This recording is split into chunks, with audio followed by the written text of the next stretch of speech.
좀 길게 읽었는데요. 저는 봉독혈리 말씀 가지고 세상이 감당 못하는 자들은 누구인가라는 제목으로 여러분과 좀 말씀을 나누겠습니다. 오늘 본문은 어제 이제 사도 요한이 하늘에 있는 하나님의 성전 그 안에 있는 언약궤를 본 요한이 하늘에서 보이는 큰 이적을 보는 것으로 시작을 합니다. 먼저는 1절에 보니까 해를 옷 입은 한 여자가 등장을 합니다.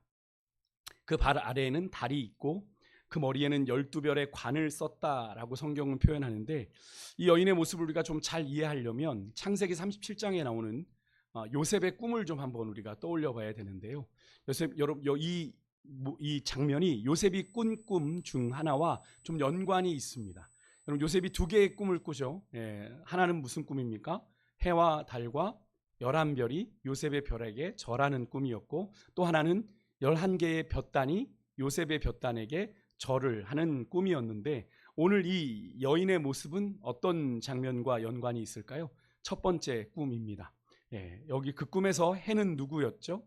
야곱을 가리키고, 달은 요셉의 어머니인 라헬을 가리키고, 요셉의 별을 포함한 이 11별, 12별은 야곱의 12아들, 이스라엘의 12지파를 상징하는 거죠. 그러니까 해를 옷 입은 여자가 발에는 달이 있고 발 아래에는 달이 있고 그 머리에는 12별의 관을 썼다. 그래서 오늘 이 해를 옷 입은 이 여자는 야곱에게서 나온 이스라엘의 12지파 하나님의 백성을 상징하는 것이고요. 동시에 그 이스라엘 혈통 다윗의 자손으로 이 땅에 오신 예수 그리스도를 통해 이 땅에 세워진 교회를 의미하는 겁니다. 그러니까 두 가지 의미가 있어요. 이 해를 옷 입은 여인에게는 하나님의 백성의 의미가 있고 교회의 의미가 있는 겁니다. 결국 이 상징은 하나님 보시기에 교회가 이렇게 사랑스럽고 아름답고 영광스럽다라는 의미가 담겨 있습니다. 2절에 가면 이 여자가 아이를 해산하기 위해 애를 쓰며 극심한 산통을 겪는 걸 보게 되는데,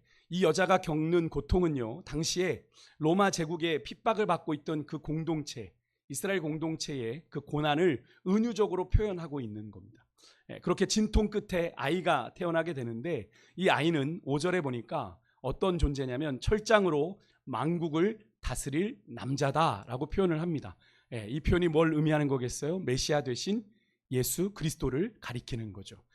그래서 그렇게 메시아는 하나님의 백성의 고난 속에서 등장하게 되죠. 실제로 예수님께서 이 땅에 성육신하여 태어나셨을 때, 아브라함과 다윗의 자손 예수 그리스도의 세계라라고 시작되었을 때 이스라엘은 로마의 지배 아래 있었던 것을 상상해 보시면 어느 정도 이 장면이 오버랩이 좀 되시겠죠. 그런데 3절에 보면 이 아이가 태어나기 전에 요한은 또 다른 이적을 하나 보게 됩니다. 해를 옷 입은 여자 말고요, 3절에 또 다른 이적을 하늘에서 보여주게 되는데, 이번에는 큰 붉은 용이 등장을 합니다. 이 용이 붉다는 건 피 흘림을 상징하죠. 붉은 피, 살인을 상징합니다. 그의 7머리, 그에겐 7머리가 있는데 이 7머리는 완전한 권위를 상징하는데, 세상적으로 볼 땐 이것이 너무나도 완벽한 권위로 보입니다. 권세로 보입니다만 하나님의 제어 아래 있는 권세이죠. 그의 10뿔은 강력한 힘을 상징하고 7 왕관 또한 완전한 권세를 상징만 하지만 이 또한 하나님의 제어 아래, 하나님의 컨트롤 아래 있는 그런 권세요 권위인 걸 우리가 알 수 있는데요.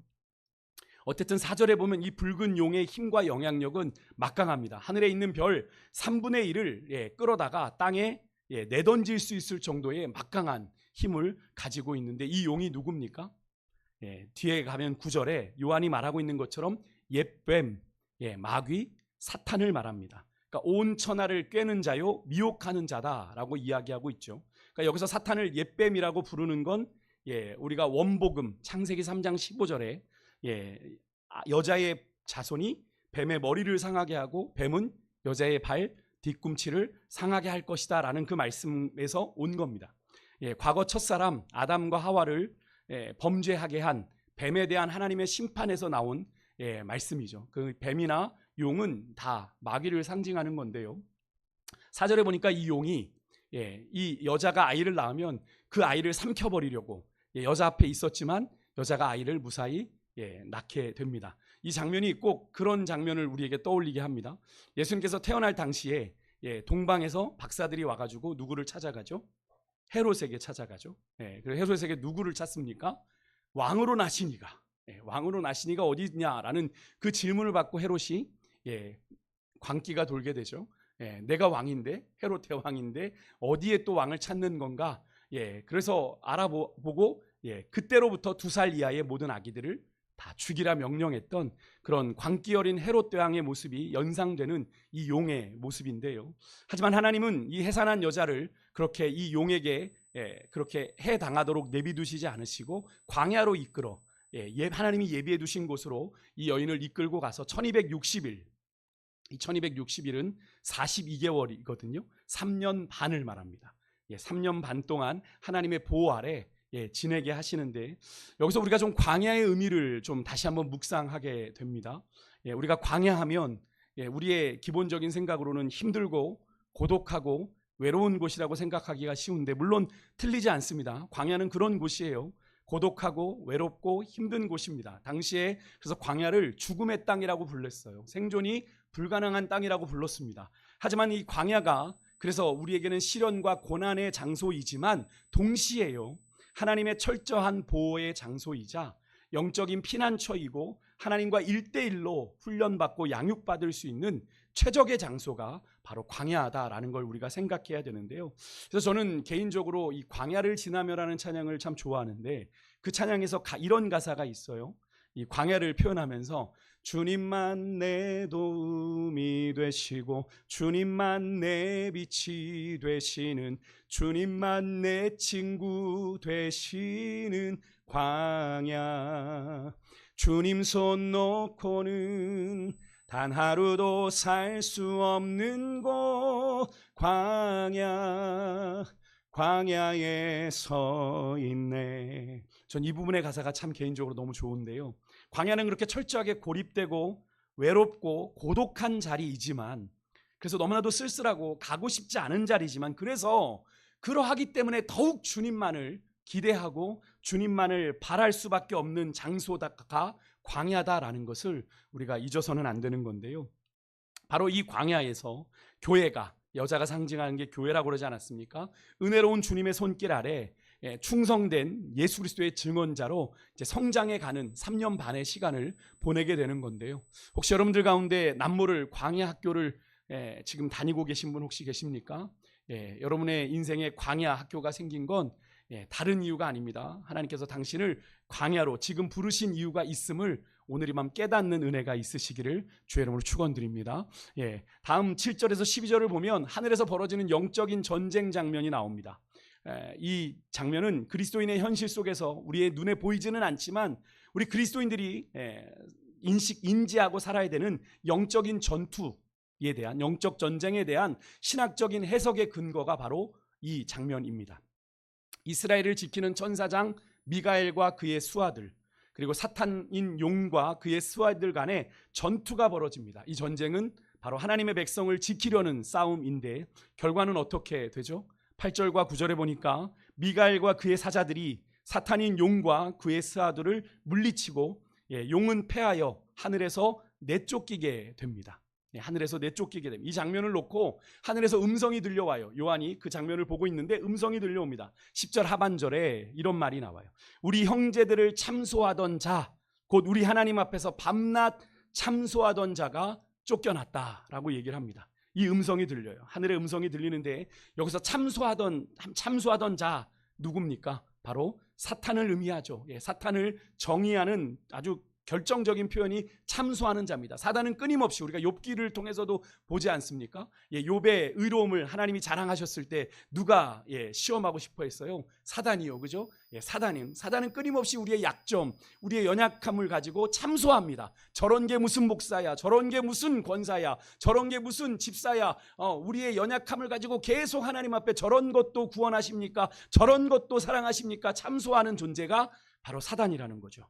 속이는 자입니다. 끊임없이 교회와 하나님 사이를, 하나님과 성도 사이를 이간질하는 자들인데, 그렇게 하나님을 향해 끊임없이 참소하던 자 사단이 땅으로 내쫓김을 당하게 된다라는 걸 의미합니다.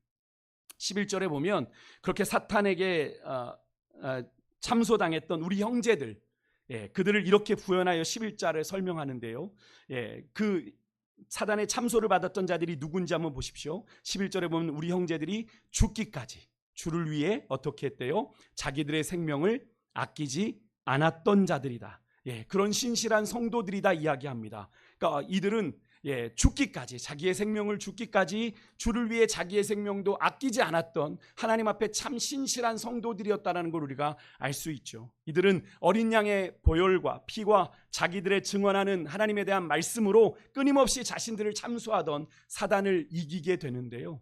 이 승리의 이면에는 중요한 영적인 전제가 되는 사건이 있는데, 조금 전 10절에 보게 되면 우리 하나님의 구원과 능력과 나라와 또 그의 그리스도의 권세가 나타났다라고 요한계시록에 이야기하는데, 그것이 어떻게 나타났습니까? 바로 이 땅에 성육신하여 오신 예수님의 십자가 사건과 부활로 인해 하나님의 구원으로 인한 이 놀라운 승리가 우리에게 주어진 거죠. 하나님이신 예수님이 십자가에서 인류의 죄를 대신하여 죽으실 때 온 세상이 캄캄해졌습니다. 그죠? 일시 동안 캄캄해졌습니다. 그때는 사단이 잠시 승리하는 것처럼 보였습니다만, 예수님께서는 사망에 매어 계실 수 없었고요, 죽음에 매어 계실 수 없었고, 3일 만에 그 사망의 권세, 죽음의 권세를 깨트리고 부활하심으로 결국 사탄은 어떻게 됩니까? 패배하고 만 것이죠. 여러분, 하늘 이 전쟁의 승리는 바로 철저하게 이 땅에서 일어난 어린 양 되신 메시아 예수 그리스도의 삶, 그리고 십자가의 죽음, 부활을 통해 이미 결정된 사실이라는 사실을 우리가 꼭 기억해야 됩니다. 이미 2000여 년 전 우리 주님은 승리하셨습니다. 여러분 믿으십니까? 우리가 어떤 노력을 해서 승리하는 게 아니에요. 우리가 어린 양의 보혈을 의지하고 어린 양의 약속의 말씀을 붙잡고 나아갈 때 우리가 그 승리를 더불어 거두게 되는 줄 믿습니다. 우리의 힘이 아니에요. 그래서 우리 성도들과 교회들이 여전히 이 땅에서 치르고 있는 이 영적인 전쟁의 승패는 이미 결정난 거예요. 사단이 우리를 끊임없이 두려운 가운데로 몰아넣고 우리를 실패와 절망으로, 아까 찬양했잖아요. 그래서 우리로 머뭇거리게 만들고 망설이게 만들지만, 우리는 그럼에도 불구하고 우리의 연약함에도 불구하고 우리에게 이김을 주시는 하나님의 능력을 붙잡고 나아갈 때, 여러분 우리는 주님이 주신 그 승리를 누리게 되는 줄 믿습니다. 오늘 물론 12절에 나오는 것처럼 그렇게 하늘에서 하나님에 의해 내쫓긴 사탄의 잔당들이 있어요. 사탄의 잔당들이 여기 보시면 자기 때가 얼마 안 남은 줄 알고 분을 내며, 크게 분을 내며 내려왔다라고 얘기합니다. 그러니까 이 까닭에 지금도 우리가 예수님께서 이미 승리를 하셨지만 이 땅에서는 여전히 믿는 자들에게 뭐가 있어요? 환난이 있고 고난이 있고 어려움이 있는 거예요. 지금 그렇게 하늘 전쟁에서 이미 패배하고 예수님께 패배하고 이 땅으로 쫓겨내려온, 아직 주님이 기다리고 계시죠. 이 쫓겨내려온 이 사단의 권세가 자기 때가 얼마 안 남은 줄 알고 지금 치열하게 공격하고 있어서 우리의 인생 가운데 계속 환난이 있고 어려움이 있는 거예요. 더욱 맹렬하게, 그래서 누군가에게는 이런 얘기 하실 수 있죠. 근데 짧은 시간, 얼마 안 남았다라고 하니까 짧은 시간이라고 하면서 벌써 2000년이 지나지 않았냐, 그죠? 예수님 십자가 죽으신 뒤 2000년이 지나지 않았냐라고 따지실 수 있는데, 여러분 베드로서 3장 8절의 말씀 여러분 꼭 기억하시길 바라요. 우리 한번 읽겠습니다. 같이 읽습니다. 시작. 사랑하는 자들아, 주께는 하루가 1000년 같고 1000년이 하루 같다는 이 한 가지를 잊지 말아라. 잊지 말라고 분명히 이야기합니다. 주께는 하루가 1000년 같고 1000년이 하루 같다. 여러분 이것은 뭐 여러 가지 의미가 있겠지만 하나님을 우리의 개념으로 자꾸, 우리의 인식, 우리의 이해, 우리의 계산 속에 가두어서 자꾸 계산하면 안 된다는 거죠. 특히 우리 요한계시록의 말씀을 가지고 자꾸 이 상징적인 숫자들을 가지고 문자적인 숫자로 자꾸 대입해서 주님 오실 때를 자꾸 계산하는 건 하나님의 뜻에 합당한 일이 아닌 거죠. 아닌 겁니다. 우리는 늘 그냥 깨어있고 준비하면 되는 거죠. 그죠? 그래서 베드로 사도가 베드로전서 5장 8절에서 성령의 조명하심 아래 성도들이 마주해야 되는 이런 영적인 현실을 베드로가 깨달았어요. 그래서 이런 권면을 합니다. 같이 읽을게요. 시작. 근신하라, 깨어라. 너희 대적 마귀가 우는 사자같이 두루다니며 삼킬 자를 찾나니. 요한계시록의 말씀과 연관이 되죠. 그죠? 베드로는 알았던 겁니다. 지금 대적 마귀, 원수 마귀가 끊임없이 믿음의 사람들을 넘어뜨리고 실족해 하고 배교하게 하고 2000년 전에도 그랬던 겁니다. 배반하고 주님 떠나게 만들고, 그러니 너희들 근신하고 깨어있지 않으면 너희들 믿음 못 지킨다. 근신하라, 깨어라 이야기했던 겁니다. 여러분 지금 우리 대적 원수 마귀는요, 우리가 느낄 수 없지만 최후의 발악을 하며 삼킬 자를 맹렬히 찾고 있어요. 우리 눈에 보이지 않지만 너무나도 분명한 이 작금의 영적인 현실을 우리가 늘 인식하며 살아야 됩니다. 그러니까 내 안에 자꾸 죄 가운데 넘어져요. 그냥 무기력하게 모르겠다. 나는 안 되니까 그렇게 살아서는 안 되는 거죠. 그죠? 사단은 자꾸 우리에게 도전해 오는데 무기력해서는 안 됩니다. 왜요? 주님이 이미 승리하신 전쟁이니까 우리는 믿음으로 물리쳐야 되는 거죠. 사단이 도전해 올 때, 우리 가운데 엄습해 올 때 우리는 믿음으로 물리쳐야 되는 줄 믿습니다. 그렇게 하늘에서 내쫓긴 용이요, 13절에 보니까 아이를 낳은 여자에게 화풀이를 해요. 이 땅의 교회들을 향한 핍박입니다. 지금 이제 2000년 역사 가운데 교회들에게 계속 있어왔던 핍박의 역사를 이야기하는 거죠. 자신의 하늘 지위를 잃어버린 데 대한 분풀이를 어디다 하는 겁니까?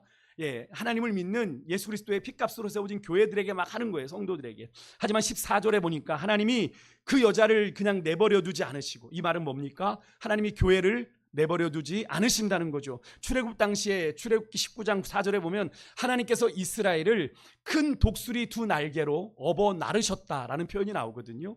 여자가 독수리 날개를 받아 광야의 은신처로 가서 1260일 3년 반 42개월 동안 보호하심 가운데 있게 하시는데, 여러분 이 기간은 바로 요한계시록에서 하나님의 보호하심과 환난이 공존하는 그런 시간입니다.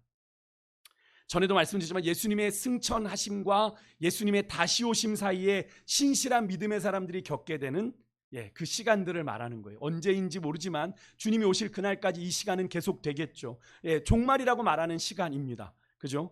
여기서 분명하게 짚고 넘어가야 될 게 뭐냐면, 계시록에서 말하는 하나님의 보호하심, 우리가 하나님이 지켜주시면 그럼 우리가 죽지 않아야죠, 우리가 어려움 당하지 말아야죠라고 얘기할 수 있는데, 하나님의 보호하심이란 하나님이 우리로 환난과 핍박을 받지 않게 하시겠다는 이야기가 아닙니다. 여러분, 아닙니다. 우리에게 환난과 핍박이 있어요. 예수 믿는 까닭에, 믿음을 지키는 까닭에 환난과 핍박을 당하지만 그 환난과 핍박 중에서도 그 믿음으로 이겨낼 수 있는 지혜와 힘을 주시겠다라는 이야기예요. 그래서 여러분, 믿음으로 환난과 핍박을 당하다가 어떤 일도 이기게 되는 거죠? 죽는 일도 가능한 거예요. 순교할 수 있는 겁니다. 근데 순교할 수 있는 용기가 아무에게나 있습니까? 아니죠. 주님께서 그 믿음을 주실 때, 그 용기를 주실 때 가능한 일 아니겠어요? 그러니까 환난과 핍박 가운데 보호하시지만 그래도 교회 가운데, 성도들 가운데 어려움 당하는 자들이 있다. 그러니까 그것을 가지고 하나님 왜 이렇습니까? 하나님 보호해 주신다면서요. 하나님, 그렇게 얘기하시는 성도님들, 하나님이 지키신다면서요. 내 인생은 왜 이렇게 어렵습니까? 그렇게 얘기하시는 분들이 있는데요. 믿음을 지키면 어려워요. 예수님께서도 말씀하시지 않습니까? 너희가 세상에서 뭘 당해요? 환난을 당하나. 그죠? 예수님께서도 말씀하셨어요. 너희가 세상에서 환난을 당하나 담대하라, 내가 세상을 이기었노라 말씀하시지 않으셨습니까? 주님이 너희가 가서 너희들은 푸른 초장 맑은 물가, 물론 구약의 아름다운 장면입니다만 그것은 사실은 우리가 새 예루살렘에서 누리게 될 영광일 거예요. 사실 이 땅에선 예수님께서 내가 너희를 보냄이 양을 이리 가운데 보냄과 같다 그랬어요. 양을 푸른 천장에 보낸다라고 말씀하지 않으셨다라는 거죠. 우리가 믿음을 지키는 현장은 치열합니다. 치열해요. 그러니까 우리가 정신을 근신하고 깨어있지 않으면 우리는 얼마든지 넘어지고 실패할 수 있는 자들이라는 걸 우리가 기억해야 됩니다. 여러분, 사단은 포기하지 않아요. 이렇게까지 됐는데 포기하지 않습니다. 여러분, 하나님이 한 영혼이라도 더 구원하기를 원하시는 것처럼요, 사단은 한 영혼이라도 더 마귀의 자녀, 지옥 백성 삼으려고 지금도 불을 켜고 잡아 삼킬 자를 찾고 있다는 이 현실을 여러분 절대로 간과하시면 안 됩니다. 그러니까 우리가 악은 모양이라도 정말 여러분 흉내내면 안 돼요. 영적인 빈틈을 주어서는 안 되는 겁니다. 15절에 보니까 사단이요, 사단이 여자의 등 뒤에다가 강물 같은 물을 쏟아내며 공격합니다. 강물 같은 물을 쏟아. 이거 어떤 장면인지 모르겠습니다만 그런데 땅이 도와줘요. 하나님의 피조물인 땅이 도와줍니다. 여기서 사탄이 쏟아내는 물은 교회를 향한 참소, 교회를 향한 거짓, 교회를 향한 위협과 핍박을 의미합니다. 그래서 우리가 지난번 코로나 때 예배를 드리지 못하는 상황 속에서 이 장면을 떠올렸던 교회들도 있죠. 목회자들 중에도 이 장면을 이야기한 분들이 있습니다. 사단이 지금 교회를 예배하지 못하게 하려고 하는 거다. 그렇지만 하나님께서는 이 교회를 지키시죠. 하나님의 창조물인 땅이 용의 입에서 나온 물을 다 삼켜 이 여자를 보호하는데 교회를 보호하신 거죠. 교회를 지키신 거죠. 그러자 이제 17절에 용이 여자에게 다시 분노합니다. 그래서 여자의 남은 자손, 즉 교회의 남은 자들. 근데 이들이 누구냐면 하나님의 계명을 지키며 예수의 증거를 가진 자들. 여러분이십니까? 하나님의 계명을 지키며 예수의 증거를 가진 자들, 신실한 주의 백성들에게 초점을 맞추고 용이 광야에서 바닷가로 이동해 이제 모래 위에 서서 전쟁을 준비합니다. 이제 뒤에 이제 13장에 오늘 묵상 본문에 보면 이제 13장에 두 짐승이 올라와요. 하나는 바다에서, 하나는 땅에서 올라오는 짐승이 있습니다. 이들이 용의 조력자들이에요. 사탄의 조력자들. 하나님이 성부, 성자, 성령 삼위일체인 것처럼 이 사탄도 용을 중심으로 하여 바다의 짐승, 땅의 짐승이 삼위일체를, 그러니까 하나님의 삼위일체를 흉내내며 그들이 세상을 미혹하려고 그렇게 역사에 오는 걸 보여주는 겁니다. 이제 이런 전쟁을 치르게 되는데, 여러분, 용이 아무리 하나님을 흉내내며, 그죠? 용을 쓴다고 해도 하나님의 교회와 성도들을 이길 수 있습니까? 없죠. 없습니다. 그죠? 이길 수 없습니다. 오늘 본문에 그 사실이 이미 선포되었습니다. 앞에 11절에 이 땅에 오신 어린 양 되신 예수님의 보혈의 피와 진리의 말씀으로, 그리고 자기들의 생명을 죽기까지 사랑하지 않으므로 이 땅의 성도들이 이미 사단의 권세를 이겼더라라고 하는 하늘의 음성이 요한에게 들렸다라고 얘기해요. 우리가 그 승리를 이 땅에서 확인만 하면 되는 것인데요. 사단은 끊임없이 너가 그런 식으로 하면서 뭐 하나님의 자녀야, 네가 목사야, 뭐 이런 식으로 우리를 향해 끊임없이 참소하지만 누구든지 그리스도 안에 있는 자에게는 결코 정죄함이 없는 줄 믿습니다. 우리는 그리스도 안에 십자가 앞으로 나아가면 하나님께서 우리를 정결하게 하시고 하나님의 거룩한 자녀 삼으셔서 이 땅에 하나님이 이루신 그 승리를 이루며 나머지 인생의 길을 걸어가게 하실 줄 믿습니다. 여러분, 이미 이 승리를요, 이 십자가의 승리를 2000여 년 전 우리 믿음의 선진들이 먼저 경험했습니다. 여러분, 히브리서 11장에 보면 많은 믿음의 선진들이 기록되어 나오다가 뒤쪽에 가면 무명의 사람들에 대한 이야기가 몽뚱그려 나옵니다.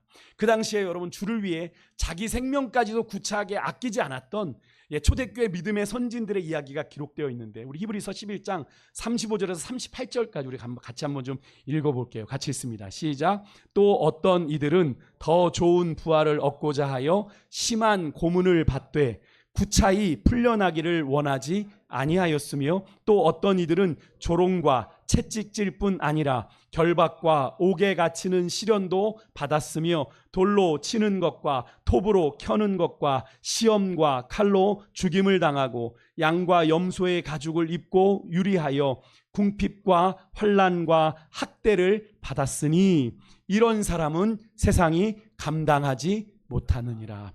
아멘. 아멘이십니까? 저와 여러분이 이런 사람 되기를 주의 이름으로 축복합니다.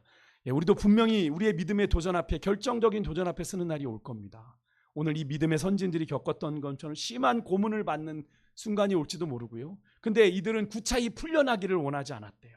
그죠? 어떤 이들은 조롱도 당하고 채찍질 당하고 결박도 당하고 옥에 갇히는 시련도 당하고 돌로 맞기도 하고 톱으로 켜기도 하고 시험도 당하고 칼로 죽임을 당하고, 근데 그들 또한 그럼에도 불구하고 주님을 부인하지 않는 믿음의 사람으로 신실하게 그 믿음의 길을 죽기까지 걸어갔대요. 저는 이들을 표현하는 그 11절의 표현에서 자기들의 생명을 죽기까지 아끼지 않았다. 근데 여러분, 이 표현이 누가 먼저 그런 모습을 보여주셨죠? 예수님께서, 그죠? 예수님이 자기의 생명을 십자가에 내려놓으시기까지 그 생명을 아끼지 않으셨어요. 누구 때문에? 우리 때문에. 그 사랑을 깨달은 자들이 주를 위해, 이제는 주를 위해 내 생명도 아끼지 않습니다 라고 하며 그 십자가의 길을 걸어갔다는 거죠. 근데 이런 사람을 세상이 감당하지 못하는 겁니다. 생명 걸고 주님 따라가는데 그 사람을 어떻게 세상이 감당할 수 있겠어요? 여러분, 이런 하나님의 사람 되시기를 주의 이름으로 축복합니다. 여러분, 정말 참 하나님의 사람은 주를 위해 죽기까지 자기의 생명을 아끼지 않는 사람. 세상이 볼 땐 미련한 거죠. 뭐 저 하나님 어디 있다고 미련하고 어리석은 듯 보이나 결국에는 그런 사람을 세상이 감당 못한다, 성경은 이야기하고 있습니다. 여러분, 우리 그리스도인의 삶은 그래서 우리의 힘과 능력과 의지와 결단으로 사는 게 아니라요, 여러분, 어린 양의 보혈과 우리가 증언하는 이 진리의 말씀으로 하나님을 향한 목숨을 건 그 신실한 사랑을 우리가 우리의 삶의 현장가에서 구체적으로 살아낼 때 우리가 사단의 권세를 이기고 승리하는 삶을 살게 되는 줄 믿습니다. 바라기는 여러분의 삶이 날마다 그 십자가의 죽음과 부활의 영광을 이루신 그 주님의 승리를 날마다 여러분의 삶의 현장에서 경험하는 삶이 되시기를 주의 이름으로 축원하고요, 최후 승리를 얻을 때까지 분명 우리의 삶에는 믿음의 이 격렬한 선한 싸움이 계속 되어질 텐데, 그죠? 사단은 끊임없이 우리를 넘어뜨리려고 할 것이고 믿음에 도전할 것이고 때로는 미혹하기도 할 것이고 유혹하기도 하겠지만, 여러분 힘들다고 타협하거나 포기하지 말고 여러분 끝까지 믿음으로 잘 싸워내는 여러분과 제가 되어 주님이 주시는 영광의 그날에 그 승리를 함께 거두고 또 승리의 기쁨을 맛보는 그 여러분 하나님의 복된 성도들 되시기를 주의 이름으로 축복합니다. 오늘 함께 찬양하겠습니다.